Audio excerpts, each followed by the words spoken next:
Siti Duratul Nikmah NPM 181210199. Di sini saya akan mempresentasikan tentang laporan hasil observasi perubahan perencanaan pembelajaran sebelum pandemi dan saat pandemi COVID-19.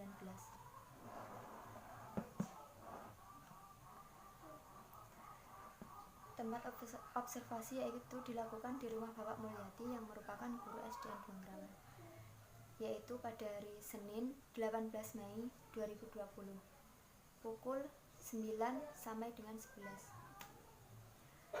Subjek observasi yang penulis pilih untuk narasumber yaitu guru sekolah SDN Duangrawan. Variabel observasi yang menjadi titik tolak penulis adalah perencanaan pembelajaran yang digunakan guru SD sebelum dan saat terjadi masa pandemi COVID-19 di SD Duangrawan. Teknik pengumpulan data yaitu dengan melakukan wawancara yang melibatkan guru SDN. Pertanyaan yang saya ajukan kepada Bapak Mulyadi yaitu diantaranya yang pertama, bagaimana pendapat Bapak tentang perencanaan pembelajaran sebelum ada COVID dan saat pandemi COVID-19 seperti ini? Jawaban dari Bapak Mulyadi yaitu, perencanaan pembelajaran sebelum adanya COVID-19, guru lebih leluasa dalam memberikan materi, penugasan, dan pemahaman kepada anak lebih efisien. Namun, setelah adanya COVID-19, pembelajaran terutamanya di daerah pedesaan menjadi kurang kondusif dan efisien, dikarenakan terkendala dengan work from home atau WFH, sehingga anak-anak terkendala alat informasi atau tidak semua peserta didik mempunyai gadget. Yang kedua, yaitu berdasarkan surat keterangan Kemendiknas tentang wabah Corona mencegah penularan virus tersebut kepada siswa dengan kebijakan belajar di rumah. Bagaimana pendapat Bapak dan apakah efektif untuk pencapaian tujuan pembelajaran? Jawaban dari Bapak Mulyadi yaitu, berdasarkan SK tersebut, niatnya untuk pencegahan penularan virus corona. Saya setuju jika siswa diajarkan belajar di rumah, tetapi kalau efektif atau tidak dalam pencapaian tujuan pembelajaran, saya rasa tidak cukup baik, karena tingkat kemampuan siswa dalam berpikir itu berbeda-beda. Ada yang cepat paham jika diterangkan, dan ada juga yang tidak. Apabila untuk anak-anak di desa, mereka kalau sudah di rumah akan lebih mengutamakan bermain daripada belajar, ditambah dengan kurangnya kepedulian orang tua untuk mengawasi putra-putrinya selama belajar di rumah. Pertanyaan yang ketiga yang saya ajukan kepada Bapak Mulyadi yaitu terkait kebijakan belajar di rumah, maka pembelajaran online dengan sistem daring adalah salah satu alternatif agar proses pembelajaran berlangsung. Lalu apa yang Bapak lakukan? Jawaban dari Bapak Mulyadi yaitu, dengan adanya sistem daring, tentunya guru juga harus mengikuti anjuran tersebut dalam kegiatan pembelajaran dengan memberikan tugas online kepada anak lewat aplikasi yang efektif, contohnya aplikasi WhatsApp. Kalau di daerah perkotaan, daring dapat dilakukan secara efektif, tetapi untuk daerah pedesaan, sepertinya sistem daring masih kurang efektif, dikarenakan tidak semua peserta didik memiliki gadget. Maka dari itu, sesekali Bapak atau Ibu guru datang ke rumah peserta didik satu persatu untuk sekedar memantau kegiatan belajar anak atau sekedar memberikan tugas secara manual. Pertanyaan yang keempat yaitu, kendala-kendala apa saja yang Bapak Ibu rasakan selama pembelajaran daring? Jawabannya yaitu, yang pertama, tidak semua siswa mempunyai fasilitas gadget karena beragamnya tingkat finansial dari orang tuanya.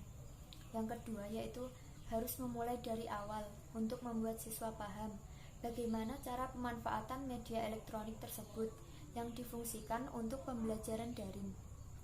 Yang ketiga yaitu kuota internet atau penggunaan data internet sangat berpengaruh terhadap perekonomian orang tua. Yang keempat yaitu kondisi sinyal, karena tidak semua provider dapat stabil saat melakukan proses pembelajaran daring. Yang kelima yaitu, apa yang Bapak Ibu perlu lakukan tentang kesiapan siswa, orang tua, dan guru tentang pembelajaran daring? Jawabannya yaitu, langkah awal adalah dengan melakukan sosialisasi terlebih dahulu Tetapi karena terhalang social distancing, maka akan lebih sulit. Yang lebih tepat yaitu sosialisasi melalui grup WhatsApp kepada orang tua siswa. Minimal membuat grup WhatsApp itu tadi, karena WhatsApp yang paling simpel. Kemudian sosialisasi guru dengan menggunakan media aplikasi apa yang digunakan dengan siswanya, misalnya aplikasi Zoom atau Google Form. Ya seperti itu kalau saya, tetapi tingkat kemampuan siswa terhadap gadget juga berbeda-beda. Jadi butuh pendampingan dari orang tua siswa.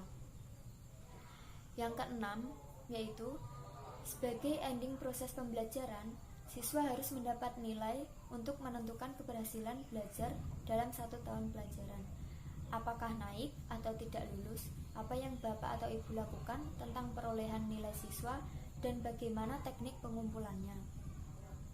Jawabannya yaitu melanjutkan dari nomor 5 tentang penggunaan metode pembelajaran guru tersebut, misalnya dengan Google Form, atau guru membuat soal, setelah itu linknya di-share lewat WA, atau agar lebih aplikatif bisa menggunakan layanan lain seperti pembelajaran kuisis. Nanti teknik pengumpulan nilainya atau datanya dari situ juga. Kesimpulan dari wawancara tersebut yaitu beberapa dampak yang dirasakan murid pada proses belajar mengajar saat adanya COVID-19 adalah kurang memadainya sarana dan prasarana yang ada di rumah. Fasilitas ini sangat penting dalam kelancaran proses belajar mengajar.